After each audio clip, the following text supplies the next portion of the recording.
First of all, thank you so much to Justin and the whole Code and Supply team for having me here for Uptime. I'm super excited to be here. This is really great. The traditional second slide, he asked how I wanted to be introduced, and I was like, you don't need to introduce me, because like everybody who does this for a living, I have a slide that is always the second slide, and it always tells you what you need to know about me. So I run the shadowy global cabal known as DevOps Days. I think we're up to 51 cities on 6 continents for 2017. I don't go to all of them or run all of them myself. That would be ridiculous. I do tech advocacy for Cloud Foundry at Pivotal. I live in Minneapolis, and I podcast with Arrested DevOps. So some of you, if you're thinking to yourself, that's why she sounds familiar. Yeah, that's why. Okay, and I did ops stuff for a job from 1999 until 2015. I was on call for production, which I think probably broke me in a deep way, which is why I report up through marketing now. And I got to tell you, by the way, when someone like, say, Andrew Clay Schaefer, who I work for, tells you, come with me if you want to live, you won't be on call anymore, it'll be great. That's true, but there will be 3 a.m. flights from time to time, so I'm not sure if, DevRel or on-call is actually worse for your sleep. Okay, a little bit of a level set. The name of this conference alone, about uptime, implies that we're thinking about our, sites and their reliability and all that. And I just want to say right now, you probably shouldn't strive for uptime. Sorry, not sorry. We can't actually control the fact that everything will be tending towards maximum chaos. And we live in a world of increasing entropy, and your distributed systems, spoiler alert, are going to exist in a state of continuous partial failure at all times. So that is kind of the level set of that's where we're starting from. Whoops. But at the same time, that's a pretty hopeful place to start, because it implies that we're building systems that we can comprehend, that we can modify and change and adapt and get them to do everything we want to do, even if they are not conventionally up at any given time. And by the way, yes, this is from Settlers of Catan. The robbers are coming, no matter what. Whoa, that's exciting. Thank you for punctuating my point. The robbers are coming, okay? The barbarians are at the gates. The thundering herd of hordes of people who want to, use your site are coming. I mean, we hope. Otherwise, why do you have the site? And I want to just, one more little Settlers of Catan moment. I want to point out that there's a lot of celebration in our industry for people who do the really cool pioneering thing. And they YOLO something out to production that later you're on call for. How many people in this room, by the way, are either on call now or have been on call before? Yeah, the vast majority of the room. So you know how something works for some values of works, and then later, not so much. That's why I like to focus on not just, if you go with Simon Wardley's Pioneers, Settlers, Town Planners model, okay, maybe Town Planner is too boring, but let's be settlers. I like how Laura Bell says this. Let's focus on making something that not only works enough to put it in front of customers, but works enough that it's repeatable, works enough that it's sustainable, works enough that it doesn't wake us up at night with that stuff that gives us all, way too much on-call PTSD. Okay. So yeah, that's basically, that's my bias right there, is I'm hashtag team ops life. The last job I had where I was on call, I am not on call for Pivotal right now, but the last job I had where I was on call, I was building this little website that was sort of like Netflix, if Netflix were much smaller and mostly Korean soap opera, and started running Docker in production in October 2013, when I'm pretty sure the main thing on Docker's website was Blink that said, under no circumstances should you run this in production, and we were like, YOLO. And sometimes YOLO works out, because they got acquired by Warner Brothers. But I think I use this to illustrate that even if you're operating at an adorably tiny scale, there's still an awful lot of stuff you need to do between we got something working once and we're going to keep something working sustainably when some really important pop star in Korea is like on the show or whatever and talking about it. So it's kind of that tension between, obviously we want everything fast and we want everything now, but we also want everything to be repeatable and sustainable. And the stuff we were doing and the stuff I'm seeing a lot in Pivotal's customers since then is like, okay, say for example, microservices are all the rage. All right, that's cool. But as Tim Gross, who I worked for at Drama Fever, liked to put it, there's conservation of complexity. So if you trade in IPC for network lag, like, have you made it better? I mean, maybe. It just depends on what your trade-offs are. But picking the architecture du jour is not necessarily going to give you something with better uptime or availability or maintainability or any of the other abilities that you might want. So some people have been on call for that. I want to point out that this is where you need more observability. You need, something like distributed tracing projects like Zipkin, or startups in the space like Honeycomb, are doing really interesting work to make sure that your complex distributed systems are still queryable and understandable by you. And okay, so like the idealist in me wants to believe that you can decompose your monolith into, perfectly monitored microservices and have everything be okay TM. But again, I should point out I was on call for like 15 years, so I have seen an awful lot of usually self-induced failure states. And sometimes it happens because you get too cute, or you get too overconfident, or you are pretty sure it probably works. Spoiler alert, it probably doesn't. But I think there's a lot of like, what can we do if we are operating from the assumption that all of us, the devs and the ops and everybody else, the people with DevOps in their title, God help us, everybody is doing the best that they can. Like, how do we make sure that we're building something that we can, have it not be a horrible disaster, or at least not keep us up at night far too much? This slide of Pete's really resonated with me. And it's because, apparently with some others too, and I think it's because living ops life makes us keenly aware of that cavernous gap between lofty ideals and 3 a.m. reality. And we're going to make mistakes. Having as much info as we can helps, and it's probably always a DNS problem, by the way. If you've put in a non-zero number of hours on the pager, like, it's been a DNS problem enough times for you to just laugh at that. But it also can't always be encapsulated into someone else's problem field. I mean, from the amount of hands that went up when you said, I have been or am currently on call in this room, it's usually your problem.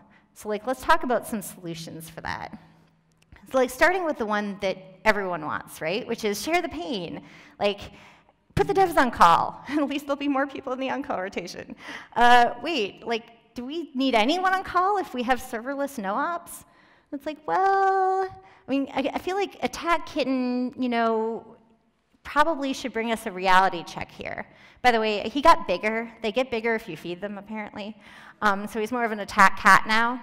But I feel like even if, for example, you decompose your applications into functions completely, because that's something we can totally all do immediately. But even if you do that, there are still some servers running in some availability zone somewhere that your functions are executing on. Maybe you have significantly less control over them, which is great because you don't get paid for them as servers, but you still might get paid when, the 500s in your application go nuts, right? So this is, I feel like more debuggability across our complex interconnected systems makes a big difference. So again, go talk to Charity about that. By the way, Joe and I do have another cat. Iria is 16 and has no patience for Attack Kitten's nonsense. And it kind of reminds me, like, humans, like cats, are focused pretty strongly on the in-group and the out-group. Are these our people who we have some affinity and some sympathy with? Or is it like, no, nope? And this is, the tribalism and fashion in tech are really strong. Like, it's basically, what does this mean for our organizations? This is what I like to think about. Like, for example, hype is just that. Like, no one has actually built or is going to build anything that will make us all never get paged again. Like, sorry, not sorry, that doesn't exist, right? But no one is going to build their infrastructure, at least I hope no one builds their infrastructure by running a Markov bot against the front page of Hacker News and picking all of the exciting buzzwords du jour and like YOLOing those out to production. That's probably not what's going to happen either. So, but even if we don't want hype-driven development or resume-driven development, we do care a lot about what other people are doing. I mean, we have to, that's our jobs, right? Like, we care a lot about what's current and what matters, and what the current state of the art and where everything is or, is improving or can improve is. And like that brings us to serverless. For example, like reality check, and if you can't read that, when I was doing a conference talk title at one point, and Keynote asked if for serverless I meant servers. And I was like, yeah, you're not wrong. Like, yes, there are servers somewhere. However, being all curmudgeonly and being like, oh, in the 90s we had blah, blah, blah, like that's not a super constructive way to move forward. It's just when someone gets really excited about something that they heard over lunch or drinks with a vendor, like you probably need to ask, okay, this exciting new thing that you want, how will this help us? What are we trying to accomplish with it?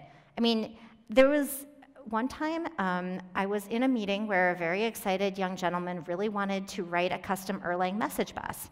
And I was like, that's cool, what problem are we trying to solve? And to his credit, he said, I'm trying to solve the problem of I want to write an Erlang message bus.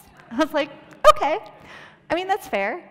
But like, I think it's incumbent upon those of us with responsibility for making sure this stuff doesn't fall down to ask why. Why do you want to add these 3 new levels of complexity to our architecture?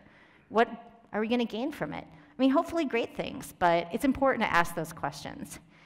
And I think it's often because people get really excited about day one, and like, I got news for you, day one is really short, and day 2 is probably forever.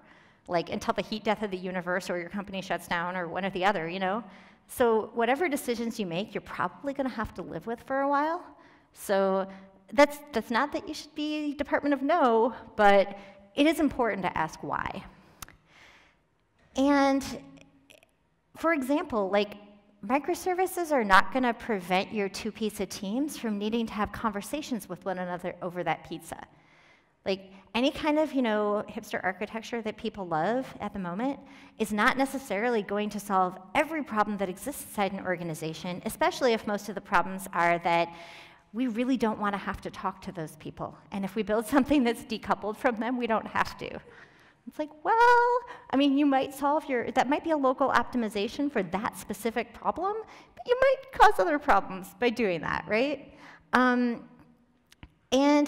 like, teams, even if your applications are only talking to each other via really well-defined API endpoints, what happens when you want to make breaking changes? Like, you're probably going to have to talk to the other humans at some point. I know, I got a computer science degree. I was pretty excited about the part where I didn't have to deal with people. Turns out that was a lie. Spoiler alert, you always have to deal with people. So, and this isn't even news, right? So Mel Conway said this in the 60s. And it's still true today.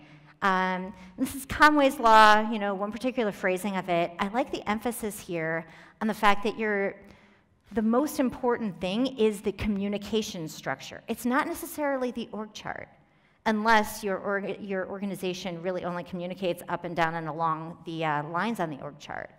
But the way that you build communication into your teams, into your organization, is going to make a really big difference into, like, say, how quickly, back to the uptime theme, how quickly you can respond to outages. Can you get the right people, into the chat channel to talk about whatever is going wrong? Can you even get a hold of the right people? So no organization, no amount of, like, orchestrating the scheduling of your containerized microservices or whatever is going to make your organization immune to Conway's law, but building more touch points between members of your organization such that they feel safe reaching out to the people who might be able to answer their questions, super important. I also am gonna pick on Pete a little bit more.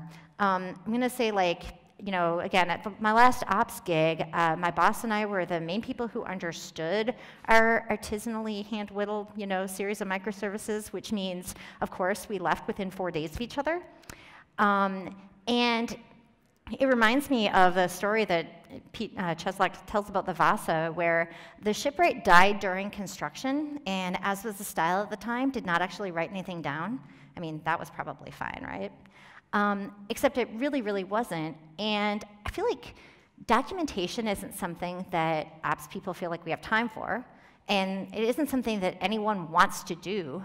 And it also kind of feels pointless if everything is a moving target and you put some stuff in Confluence that no one's ever going to read, and if they do, it's going to be wrong. But that's why I would suggest, like, when you make changes that are going into your revision control, which, you know, I assume your, hopefully your configuration files are also going into version control, put your reason then. Like, that moment is when you have the most context as to your decision making, more than you ever had before and you're ever going to have later.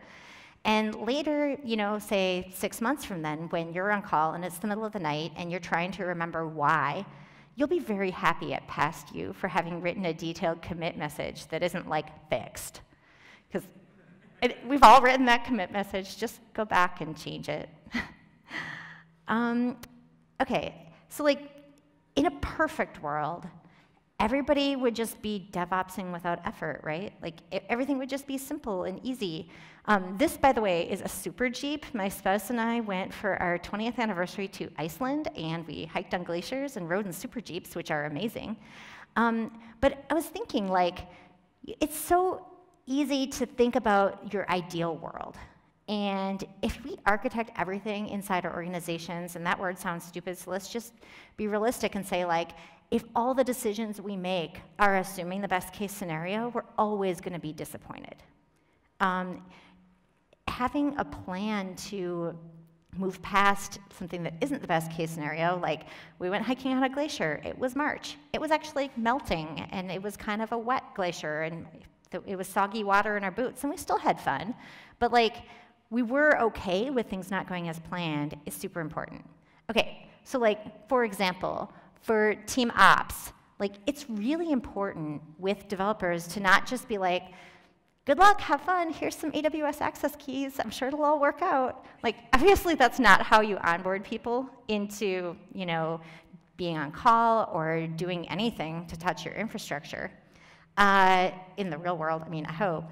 But I think there's also the problem of, like, if somebody has mostly focused on feature development, they probably don't have the fundamental cynicism of ops people who assume that all software will betray them. And so they might do something that seems very reasonable, but does not come with quite enough paranoia.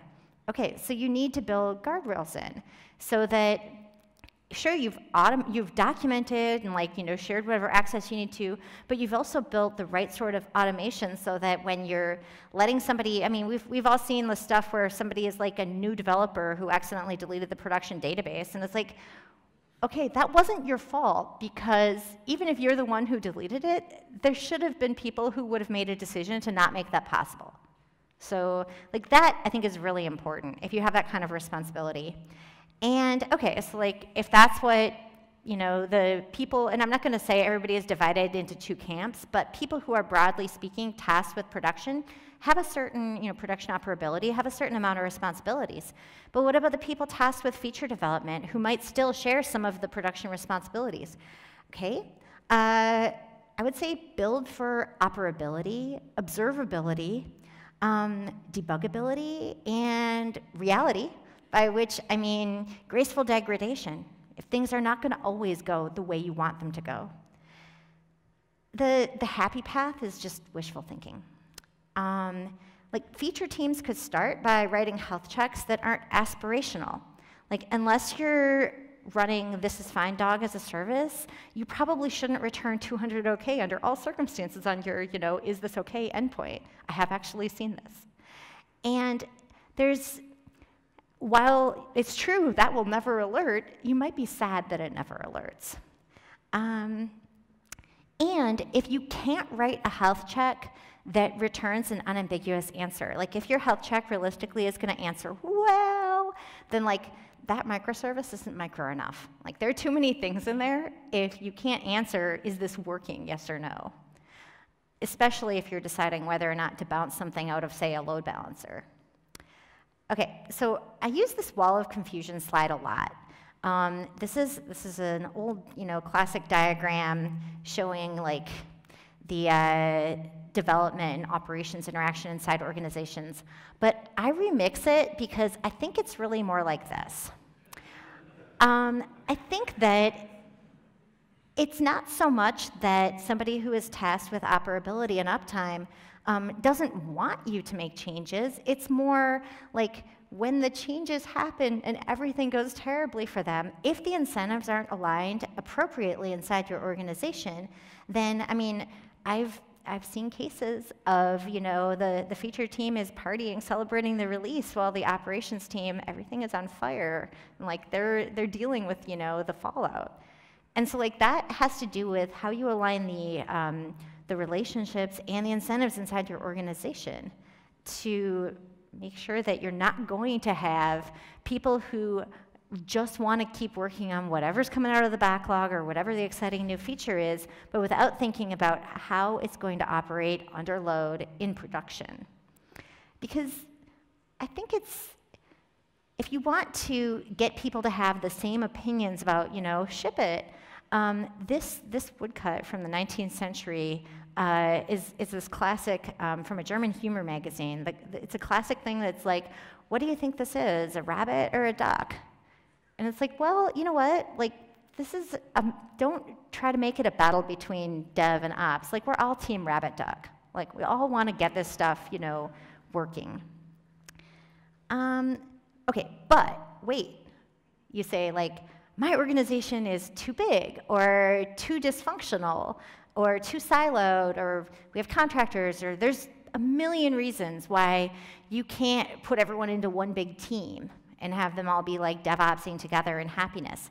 Well, I'm not saying that you have to do that. Like, I don't think you have to do that. And especially like in regulated environments or whatever, like you can't do that. So I would say like, I'm gonna give you some anecdotes, and the plural of anecdote is not data, but I'll give you some examples of organizations where I've worked where we've handled the on-call different ways that'll maybe give you some ammo for having some of these discussions inside your organization. So we'll look at scenarios where I live this movie, but like, disclaimer, this may or may not apply to your needs. For example, this is way back to 1999. The first place I was on call was in Arbach. It was US West, which later got acquired by Quest, which I think is CenturyLink now. I don't even know. But I was actually on call for Y2K, and with a pager, an actual pager. It looked a lot like that, actually. And I was on call for Y2K, and I remember I broke the strap on my party dress because I had the pager hanging off of it. It's like, you know what? Clothes need pockets, all right? And I think it was a very reactive sort of, like, we had some people doing custom software development for some things, but they had nothing to do with the, operability of the servers we were running in the data centers. And so it's not like we could do a shared on-call type thing. And a lot of, like, we also were on call. I was on call for the Salt Lake City Olympics, and that was literally get a case of balls and play like NetHack and The Sims all night, because we had contractual obligations to have engineers awake at all times. And I feel like that's shoveling a lot of human misery and hypercaffeination at a problem that we probably, having people awake is important, but it's also really useful to make sure your monitoring would catch anything so that it could wake people if it needed to, instead of just keeping them awake. But again, who knows when that contract was signed? Like, there was and that's again an example of a lot of what went wrong. We would talk to our like tier 3, network operations center of like people who just work 312s or whatever. So this is, again, a very focused on reactive. Like there was very little proactive in that case. Okay, next gig, I worked at a small local ISP. Mostly, the times I needed to go in after hours, that was actually because we did colo stuff for customers who wanted to like come visit and caress their server. Usually after I paid cover charge at some local band, or maybe it was my friend's band and I was running merch, and I was like, no, I need to go into work and babysit somebody looking at their server in the data center. And so again, this is like a very, just react to things, and there's not a lot of planning ahead, but some of that has to do structurally with if you're dealing with hardware, so pesky, hates it precious.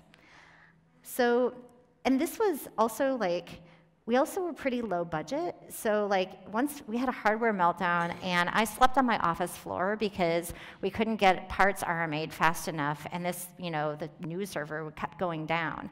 Like I love cloud. There's so many reasons, mostly because I don't have to worry about data centers anymore. The next gig was a supercomputing institute, and our data center would overheat constantly because it was in the basement of a 100-year-old library.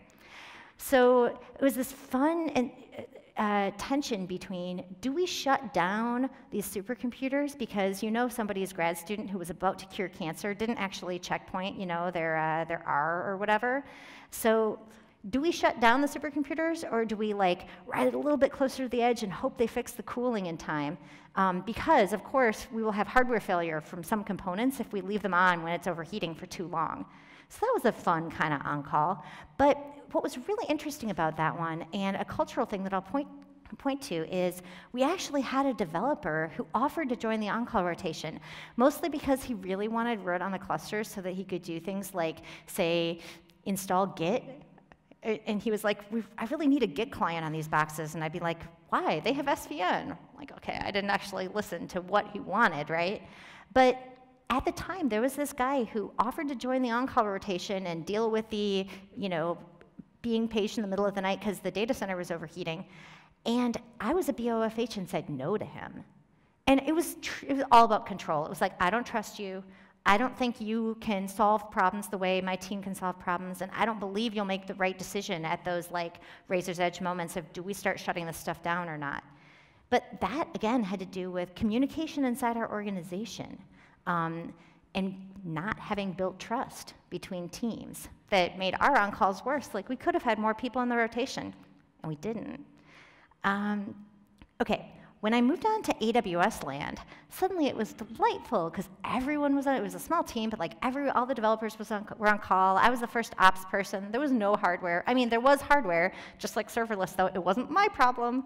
So that was magical and great, except when it wasn't, because realistically, not every single person has like all complete, full understanding of everything. Like this was for a social shopping site service that was actually on customer sites, and when like an HBase cluster that was serving the front page of a major American toy retailer melted down, and apparently it was possible for EMR to have bugs that would just turn off your MapReduce clusters. I guess they called them job flows, and that might have been a hint that they weren't a good place for long-term data storage, just saying. But that's an example of, okay, unanticipated thing happens. I wasn't on call, but I still got called, like on my actual phone at 3:30 in the morning by a developer who was on call. And, we did eventually get it all fixed. But even if you have people sharing your on call, they might not all be able to solve the exact same problems. So at the next place I worked, the streaming video site, we had ops on call, but we also had some devs, depending on like their amount of familiarity with the back-end stuff. I think that that's an okay model. It does rely a lot on individual devs wanting to opt in, and then of course there was like, oh, too many ops people are leaving at once. Now we really need to onboard a whole bunch of devs into everything that we didn't give them before. Especially in AWS, I think it was valuable to give a certain amount of read-only access to production. Again, modulo whatever regulation stuff you have, If it's possible to give people as much access to see what customers are really experiencing, you don't have to do quite as much modeling, which is often imaginary, right? I mean, like, your test data is never going to be exactly like production in scale, if nothing else. And not to mention, unexpected inputs. So it's really, I think it's really valuable to get anyone who's interacting with your systems as much read-only if necessary access to the real systems as possible, just to give them the information that they need. And at Pivotal, I am not on call, but I can give you a few examples of how it works a little better.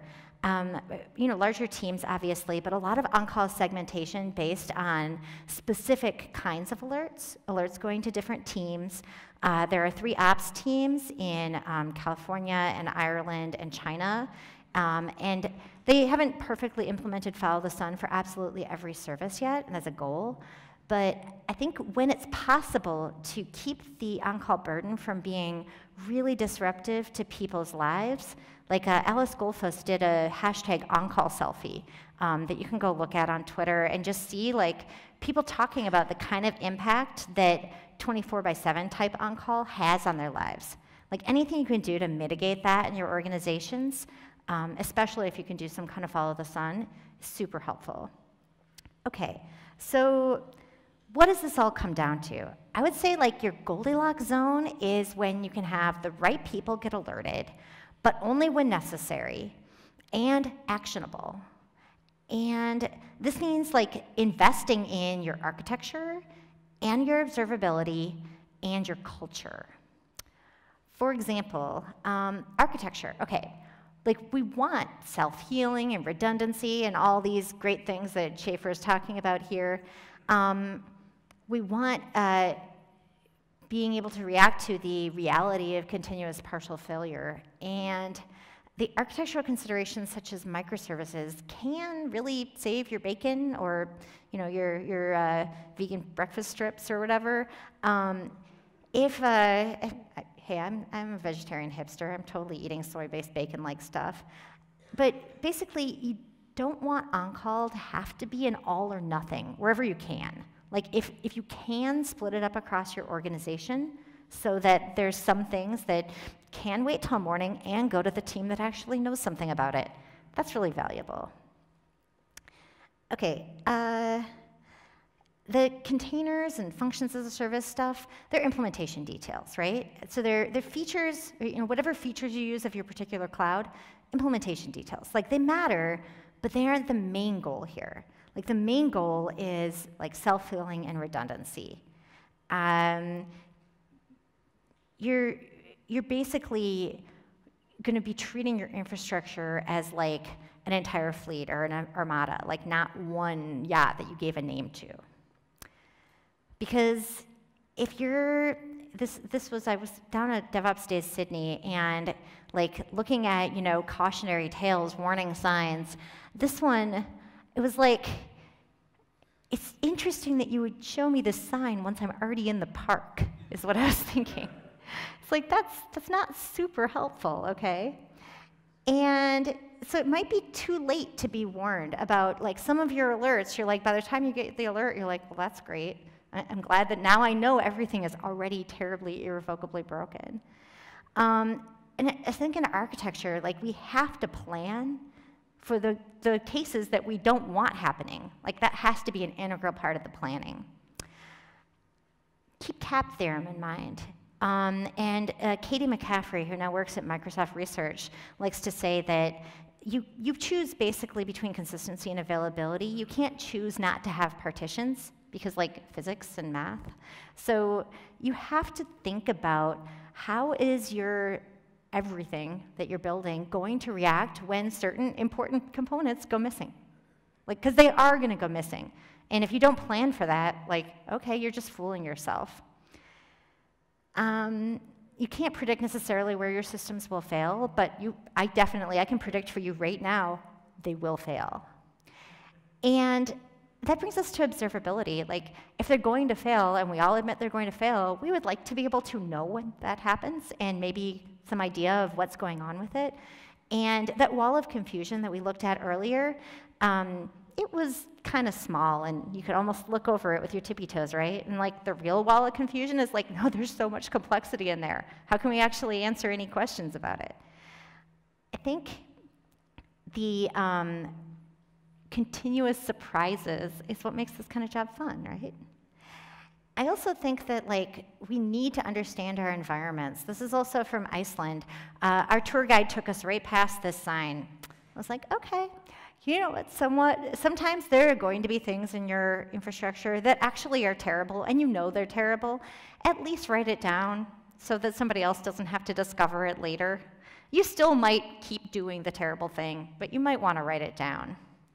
Because the way we used to monitor everything versus like, oh, we would just have a whole bunch of checks for when things got too full or too overloaded or too broken, is not super useful compared to modern monitoring. I recommend, I don't have enough time to talk about it in detail, so I recommend everybody go read James Turnbull wrote a great book called The Art of Monitoring. And it's all about figuring out how to monitor so it's not such a reactive way. Very handy, like this sort of stuff. You want to be looking at the things your business cares about, or your organization of whatever sort cares about, as well as the things the people who are tasked with this stuff care about. And that gives us the kind of collaboration that we want to see. And like, we have a great need and desire to work with the other people in our organizations and not have it be a terrible disaster. We don't want it, basically, we don't want it to be like this. Again, signs in Australia were very disturbing. This is another beach. And there was a warning about the birds. And I was like, that's interesting, especially their recommendations. Like, okay, how many times have you written documentation that's basically, you shouldn't do that? It's like, that's not very helpful. I'm already there. I'm already on this beach. Like, I don't want your recommendation that I shouldn't be doing this. Whatever terrible thing I'm doing, I'm already here. Give me answers. And that's why I say, like, I like to kind of glibly say this. I gave a talk called this a few times last year, and this is totally a lie, right? It's not. I mean, computers are hard, and people are harder, and you put them together, and that's harder still. Like we have, on Arrested DevOps, we had Cheslock and Charity Majors come on and talk about, after the whole left pad incident, if any of you remember that, that was amusing. But we talked about who owns your availability. Spoiler alert, you. So basically, you're not going to have a simple solution to all this stuff. You're not going to have, I can't give you an easy answer.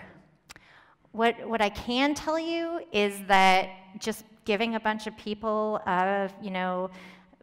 paging in the middle of the night and trying to patch over the holes in your infrastructure with that is not going to help.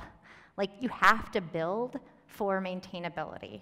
You have to build for the systems being a system that your humans can and want to be part of. So that's pretty much that. Like, we should not just throw more bodies into the maw of human misery that is on-call. Like, we need to build systems that are actually maintainable by humans and have them not be horribly miserable. And that's pretty much that. We'll get a chance to talk on the break if you're into any of this stuff, or if you're super hyper obsessed with details like me and this bothers you. And like, if you're this sort of person, you're probably my sort of people. I'd love to chat. So thanks.